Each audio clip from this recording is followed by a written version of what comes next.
Anda kembali di Metro Siang dan kita masuk ke dalam segmen Kilas Siang. Ada beberapa informasi khas yang kami hadirkan. Yang pertama pemirsa, mahasiswa salah satu kampus swasta di Kota Semarang, Jawa Tengah berhasil mengolah partikel air dari udara menjadi air bersih yang dapat langsung dikonsumsi.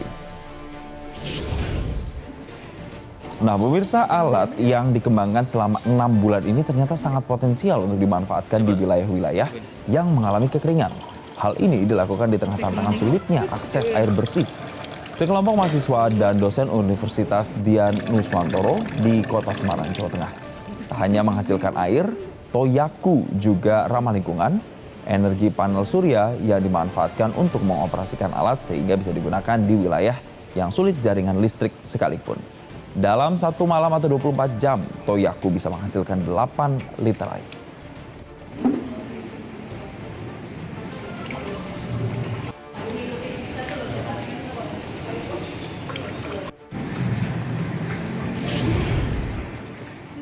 Berikutnya pemirsa, Kementerian Luar Negeri Republik Indonesia meluncurkan Arts Lumiere Indonesia Festival (ALIF), sebuah festival film yang membawa pesan perdamaian dengan menampilkan 45 film dari 16 negara pada Jumat hingga Minggu mendatang. Festival film dari negara Islam ini diikuti 57 peserta dari negara anggota OKI sebagai upaya mendekatkan budaya Indonesia dengan negara-negara Islam, serta menjadi strategi diplomasi kebudayaan yang dimulai dari bidang perfilman.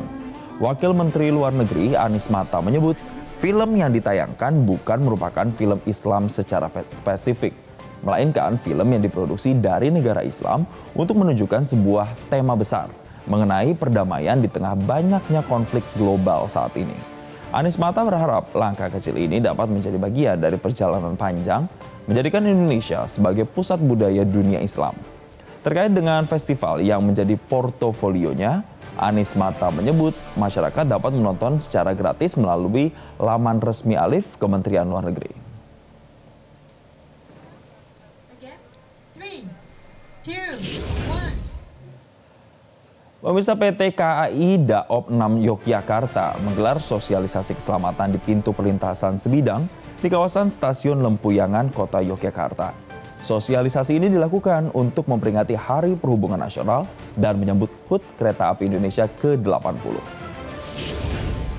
Berdasarkan data PT KAI Daop 6 Yogyakarta, pemirsa, kita lihat selama periode Januari hingga September 2025, di wilayah Daop 6 Yogyakarta terjadi 13 kasus kecelakaan di pintu perlintasan sebidang, dengan satu kejadian terjadi di wilayah Jogja.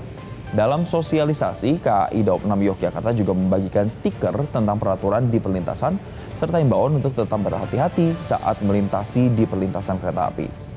Diketahui, pemirsa, terdapat 292 pintu perlintasan sebidang, di mana 143 diantaranya tanpa penjaga. Untuk itu, masyarakat diimbau selalu waspada saat melintas di pintu perlintasan sebidang.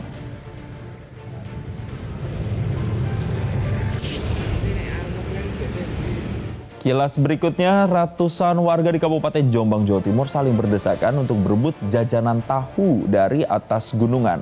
Tradisi tersebut digelar dalam rangka ungkap syukur atas menggeliatnya industri tahu desa setempat. Pemirsa, tradisi grebek jajanan tahu ini digelar di lapangan Dusun Semanding, Desa Sumbermulyo, Kecamatan Jogoroto. Tradisi ini digelar dengan melibatkan ratusan warga dari berbagai desa sekitar. Nampak ratusan warga terlihat saling dorong untuk berebut jajanan tahu yang dilempar dari atas gunungan setinggi 3 meter. Bahkan karena saling berdesakan, sebagian warga ada yang sempat terjepit di antara kerumunan. Total pemirsa, ada 39 gunungan jajanan tahu diperebutkan dalam tradisi ini. Rata-rata tahu sudah dikemas ke dalam plastik dan dalam keadaan siap saji.